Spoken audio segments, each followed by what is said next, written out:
Thank you, Chairman. Thank you, Minister, for testifying today. I want to talk about safety. We often talk about aircrafts falling out of the sky, which is important, or getting clipped as you're taxiing. But I'm worried about these increased amounts of unmanned aircraft systems, UAS, drones that are falling out of the sky. We just saw Ukraine conduct one of the most significant operations of the Russian-Ukraine war. And with a small amount of money, with a small amount of quadcopters, they were able to decimate Russia's long range strategic bombers. Okay, to the tunes of billions of dollars. I'm worried about that. I mean, that's not a what if. That's now. That is currently, right now, what is happening. My question is pretty simple. Is our U.S. airspace safe from drone threats?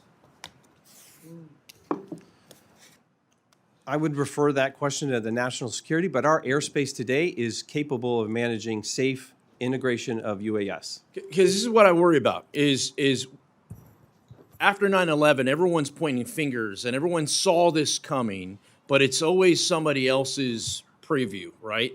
And I'm trying to figure out, everyone has a piece of it, and I'm trying to figure out what role FAA plays in this when it comes to drone technology, when it comes to drone interaction, when it comes to that piece to it. It's a great question, and I should highlight the close coordination, collaboration, and communication between the FAA, the DOT, the Department of Defense, the Department of Homeland Security for the things you're talking about. As we work through integrating UAS into the airspace, we're working alongside our national security partners every day. Let me ask you another question. How many drones were in U.S. airspace yesterday? I'll have to take an IOU on that one for you. I know we fly thousands of drones every day in the airspace. I don't have an accurate count for you today. We should absolutely know what drones are in our airspace every single day. And that's what I want us to get to. Who's in the air? What are they doing in there? What are the intentions? And I don't want to wait until it's after the fact. I want to get ahead of that. To that point, what resources do you need? Does FAA need from Congress to ensure that critical infrastructure from future drone threats is safe?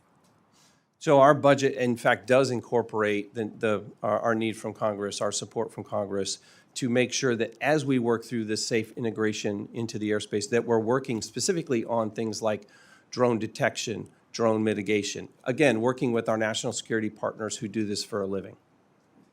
I think this is important. Once again, Yes, this isn't the future. We're here, right? And guess what? Every drone that's up in the air isn't necessarily gonna cause harm, but there may be some that do. And we're at a point where very soon, Amazon packages are going to be delivered. It's going to be a very busy airspace. It already is. And the fact we need to know how many drones are in the air, and we need to know what those drones' intentions are. And we also need to have counter UAS incentives, our mitigations involved in that. And I think FAA plays a role in that. I understand you're working with other partners, but the airspace belongs to you, right? In many cases. So how do we continue to work with that? Big part of that is a budget on that. I'd love to continue to work with you and hear back on some of your answers.